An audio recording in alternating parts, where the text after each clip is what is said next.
now. It seemed like yesterday when we were able to talk to you, like 160 was a little more in the future, but just now you said 160, I'm coming. What did that mean? That I got my eyes set on 160. I'll be moving up real soon. I still have work to do at 54. In a nutshell, everybody keep calling my name with J-Rock name, so I guess that's the fight that the fans want to see, and I'm not trying to make it a Mayweather-Pacquiao type of weight. I'm trying to get it done. And 160 is in my future, but I still have big major fights here at 54.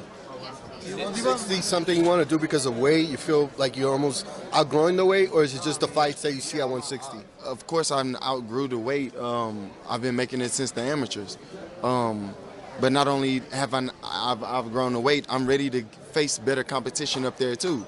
You know, I'd rather go to another weight and become two-time world champion at 2 different weight divisions. Now you can mark my name on a pound-for-pound list. You're taking a really big leap in competition here.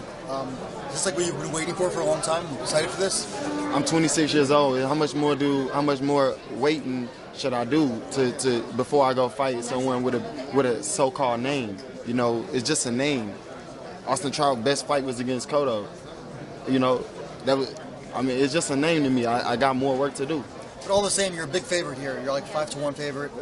I don't care about none of that. I don't care about the odds. That's never been my focus. I'm focused on getting the job done at the best as I can do it. Being the first twins to be champions at the same time, is that something you actually wanted to do, or is it just something that's going to happen? No, that's something we always wanted to do. First off, you know, the Galaxy Brothers was great, but they was nothing like us. And this time around, this era, you all get a chance to enjoy us, you know. And me and my twin brother worked very hard to become who we are now, and we're gonna reign at this level. Same question for you. Yeah. I mean, fighting at this weight class, being a champion at this weight class, it's one of the toughest divisions. Has always been one of the toughest divisions throughout history. So we're making history. You know, this is awesome. So what would happen if he has 2 titles and you have 2 titles? Would you guys fight each other ever and to be undisputed? Or? Nah, we already vowed not to fight each other. It's a common question, but no, we wouldn't fight each other.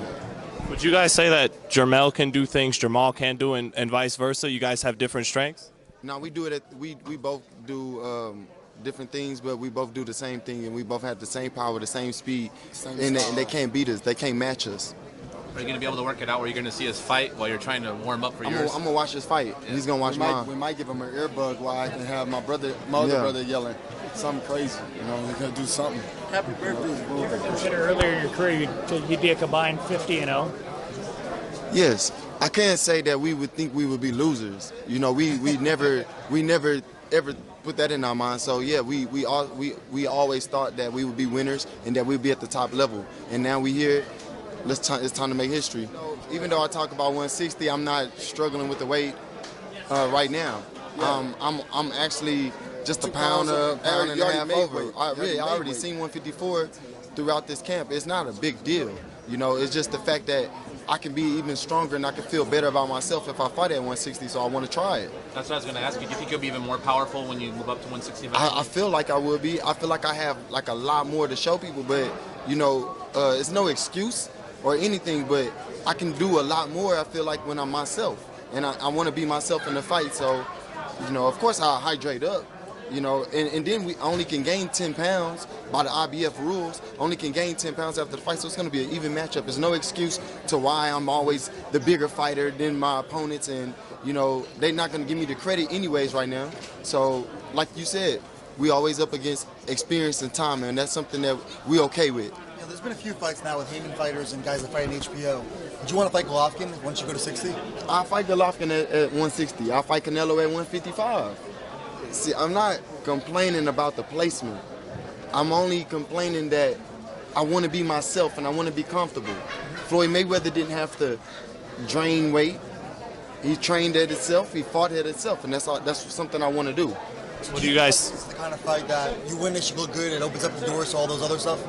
Yeah, I mean, these fights right here, he's fighting Trout, which was whatever he done in his career. My brother's a whole different level, and what the media and what everyone is failing to realize is that we've been trying to show you guys more of us. You know, we can't tell Canelo to step out of his shell because he's protected, you know, with the little wins that he have, and I don't understand why a guy like me and my brother, as skillful as we are, you gonna fight James Kirkland in my city. Whenever you had a big no fight deal, he had the title. He had the title. Why would Canelo call me out? No fight coming up next. Yeah. And no fight coming up next, but you go fight James Kirkland, who's from Austin and Houston. You know, I don't. You know, these things. Oh, that's not mine. Sorry, I thought you was getting my phone. These things that we can't avoid.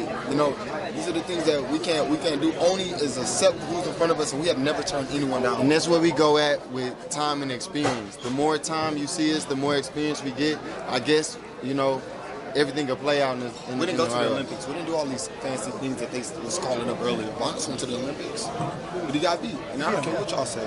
You know, You beat him. Yeah, beat him.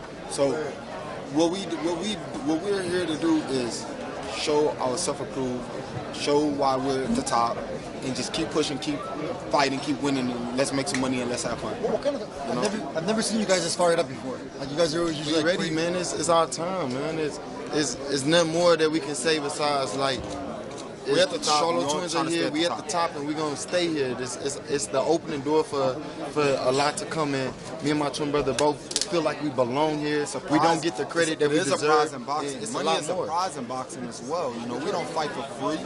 We don't waste our time for free. So I'm honored to be able to be on the same card, my brother. Do you feel like you guys been disrespected or? Absolutely. Yeah, we've been disrespected. And we don't take it in front of us. If you used to disrespect me, I would punch you in the face. You know what I mean? They don't disrespect And I us look here. good on the high, but I would snap. You know what I'm saying? But it's the thing about, you know, being disrespected but not getting enough credit, you know. And a guy like Austin Trout, he disrespected me. You know, he think I'm a little boy, so it's my time to my little man syndrome gonna come out there. What is that? You know, I don't have enough experience. I fought a lot of nobodies, and look at the old guys. You know, you got Showtime social media and everybody's social media. You don't see like everybody vouching for the team Charlo and the Charlo twins, but we don't look at none of that. You know, we look at the positives. These guys are bums. You know, they ain't fought nobody. Well, I didn't know a a two-time world champion like Canelo Brunage wasn't gonna give me as much work as I thought he was, but I was prepared for it. Just like Austin Trout, I seen that he fought and beat. Austin Trout fought and beat Cotto, and he gave Law a run for his money. You know, I'm not worried about none of that, man. It's my time to shine, man. I'm gonna get it in. Anyway, So you gonna knock Trout out? hell yeah. The sight in the game, 'cause see the boxing voice.